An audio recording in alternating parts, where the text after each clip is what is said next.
Patriots, the sad reality is that our country slides further and further away from the republic that it was supposed to be. And instead, I think, Jen, we really decline into an oligarchy, which is the rule of the few. We have, right? Especially you consider over the past year, Steve, now we're dealing with these vaccine mandates, these lockdowns. It's less like a republic and more like a communist dictatorship.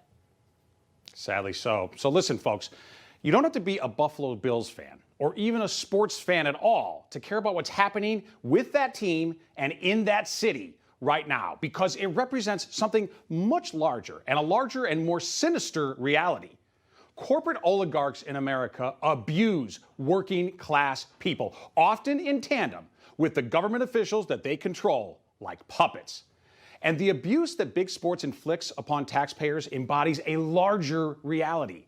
Oligarchs increasingly call the shots in our country and not everyday citizens. And lately, they don't even bother to pretend otherwise, these oligarchs.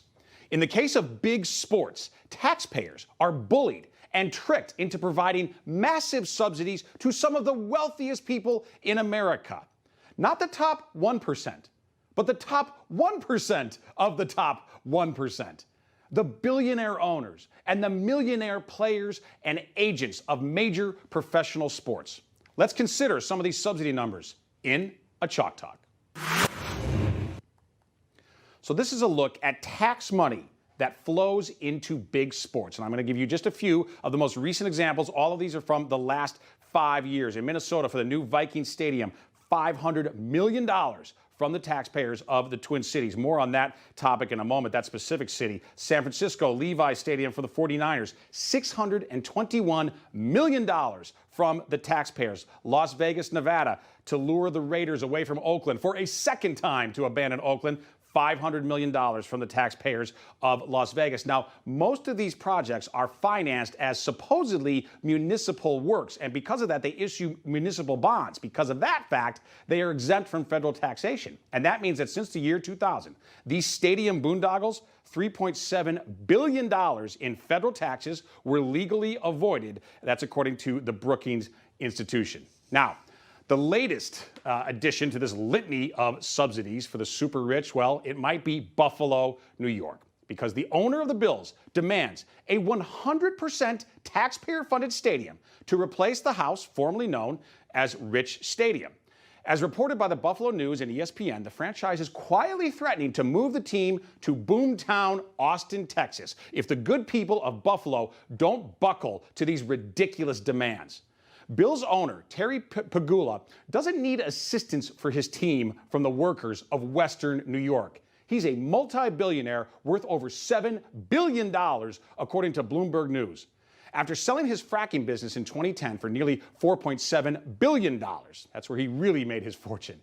Now, his success is impressive, and it's a great American story. It really is. It's a great success story.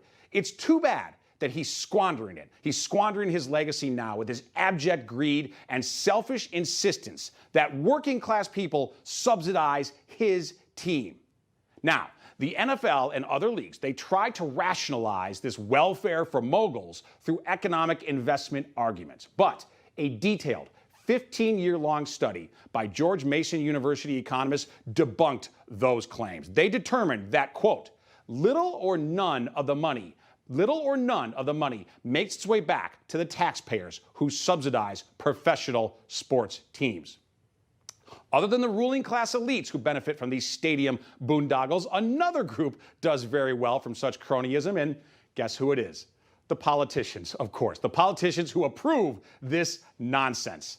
In the case of the Minnesota Vikings that I mentioned before, that $500 million, in case of that stadium, amazingly, the Minnesota government officials who approved that deal, you're not going to believe this, they received free tickets and food for all future games at that stadium in perpetuity. Quite the deal for them. Quite the deal for them. Minnesota taxpayers be damned. The Buffalo Bills team, it has some of the most dedicated fans in all of sports. Buffalo is not a major market, but it still boasts a storied pro football franchise and benefits from maniacally devoted fans. So devoted, in fact, that those in the so-called Bills Mafia regularly smash folding tables like this as a sign of their allegiance. This extortion of New York's taxpayers, it's shameful, but unfortunately, it's hardly unique. It is systemic. The oligarchs who increasingly rule our country, they don't even hesitate anymore with their demands for monopolistic protections and subsidies. Big tech censors our communications at will, and NFL owners exploit the passion of fans to demand unfair and economically insane subsidies. In the case of Buffalo, adding insult to injury, the prospect of moving this franchise from working class, shot in a beer Buffalo, to Austin, Texas? Good gravy. The sole soy boy fiefdom of otherwise football-crazed Texas? It would be an outrage, and it cannot happen. Hey, I'm Rob Finnerty. Thanks for watching. If you enjoyed this video, please join the conversation in the comments below. Don't forget to subscribe, too. Hit the bell icon to be alerted to breaking news. And remember, there's a whole lot more on Newsmax TV, America's fastest growing cable news network. Newsmax TV, we're real news for real people.